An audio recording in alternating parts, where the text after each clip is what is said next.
താജ്മഹൽ സന്ദർശിച്ച US state secretary Marco റൂബിയോയെ ചരിത്രം മുൻനിർത്തി ഇറാൻ പരിഹസിച്ചത് എന്തുകൊണ്ടായിരിക്കും? ഇന്ത്യയിലെ നയതന്ത്ര ചർച്ചകൾക്ക് ശേഷം താജ്മഹൽ സന്ദർശിച്ച റൂബിയോയ്ക്കെതിരെ ഇറാൻ രംഗത്തെത്തിയത് ചർച്ചകൾക്ക് വഴിവെച്ചിരിക്കുകയാണ്. താജ്മഹലിന് മേലുള്ള തങ്ങളുടെ സാംസ്കാരിക പാരമ്പര്യം ഉയർത്തിക്കാട്ടാനാണ് ഇറാൻ ഈ അവസരം വിനിയോഗിച്ചത്. താജ്മഹലും ഇറാനും തമ്മിൽ അങ്ങനെ എന്ത് ബന്ധമാണുള്ളത്? വിശദമായി നോക്കാം. സ്വാഗതം ഇൻഡെപ്തിലേക്ക്.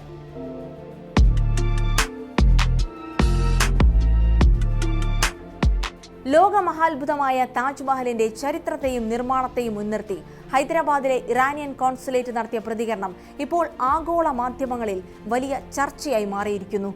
ഔദ്യോഗിക നയതന്ത്ര ചർച്ചകൾക്കായാണ് US state secretary Marco Rubio ഇന്ത്യയിലെത്തിയത്. ക്വാഡ് സഖ്യത്തിന്റെ വിപുലീകരണം, പ്രതിരോധ സഹകരണം, സുരക്ഷാ പങ്കാളിത്തം എന്നിവ മുൻനിർത്തി ഇന്ത്യൻ വിദേശകാര്യമന്ത്രിയുമായും മറ്റ് ഉന്നത ഉദ്യോഗസ്ഥരുമായും അദ്ദേഹം കൂടിക്കാഴ്ച നടത്തിയിരുന്നു. ഈ സുപ്രധാന ചർച്ചകൾക്ക് ശേഷമാണ് അദ്ദേഹം ആഗ്രയിലെത്തി താജ്മഹൽ സന്ദർശിച്ചത്. താജ്മഹലിന്റെ ഭംഗിയെ പ്രകീർത്തിച്ച റൂബിയോ ഇത് ലോകത്തിലെ ഏറ്റവും വലിയ നിധികളിൽ ഒന്നാണ് എന്ന് വിശേഷിപ്പിക്കുകയും ചിത്രങ്ങൾ സാമൂഹിക മാധ്യമങ്ങളിൽ പങ്കുവെക്കുകയും ചെയ്തിരുന്നു. ഇന്ത്യയുടെ സാംസ്കാരിക പൈതൃകത്തെ വാനോളം പുകഴ്ത്തുന്നതായിരുന്നു റൂബിയോയുടെ കുറിപ്പ്. പിന്നാലെ റൂബിയോയുടെ താജ്മഹൽ ചിത്രത്തിന് താഴെ ഹൈദരാബാദിലെ ഇറാനിയൻ കോൺസുലേറ്റ് ഔദ്യോഗികമായി പങ്കുവച്ച മറുപടിയാണ് ചർച്ചകൾക്ക് വഴിവെച്ചത്.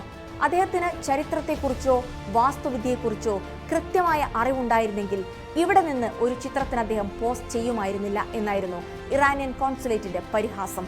ഒരു സാംസ്കാരിക സ്മാരകത്തെ മുൻനിർത്തി ഇറാൻ നടത്തിയ ഈ നയതന്ത്ര പരിഹാസം വലിയ ചർച്ചകൾക്ക് തുടക്കമിടുകയായിരുന്നു. 4 നൂറ്റാണ്ടുകൾക്ക് മുൻപ് മുഗൾ ചക്രവർത്തിയായ ഷാജഹാൻ തന്റെ പ്രിയ പത്നി മുംതാസ് മഹലിന്റെ ഓർമ്മയ്ക്കായി നിർമ്മിച്ചതാണ് താജ്മഹൽ എന്നത് ചരിത്ര വസ്തുതയാണ്. പക്ഷേ മുംതാസിന് ഇറാനുമായുള്ള ബന്ധം ഭൂരിഭാഗം പേർക്കും അറിവുണ്ടാവില്ല. ആ ചരിത്ര വസ്തുതയാണ് ഇറാൻ ചൂണ്ടിക്കാണിക്കുന്നത്.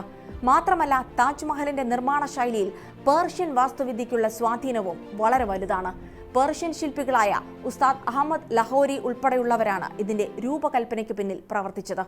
തങ്ങളുടെ ശത്രുരാജ്യമായ അമേരിക്കയുടെ വിദേശകാര്യ തലവൻ പേർഷ്യൻ പാരമ്പര്യമുള്ള ഒരു സ്മാരകത്തിന് മുന്നിൽ നിന്ന് അഭിമാനത്തോടെ ചിത്രം പങ്കുവച്ചതിലെ വൈരുദ്ധ്യമാണ് ഇറാൻ ഇവിടെ ആയുധമാക്കിയത്.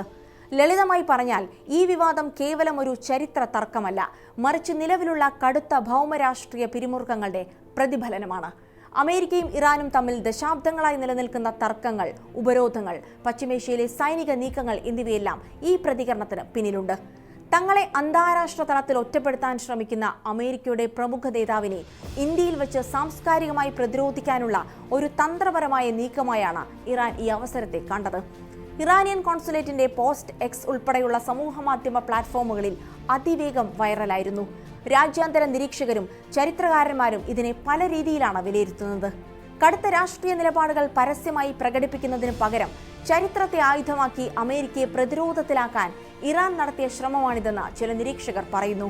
ഇന്ത്യയും ഇറാനും തമ്മിലുള്ള പുരാതനമായ ഇൻഡോ പേർഷ്യൻ ബന്ധങ്ങളെ ഓർമ്മിപ്പിച്ചുകൊണ്ട് ഈ മേഖലയിൽ അമേരിക്കയ്ക്കുള്ള സ്വാധീനത്തെ ചെറുക്കാനുള്ള നീക്കമായി ഇതിനെ കാണുന്നവരും മറുഭാഗത്തുണ്ട്.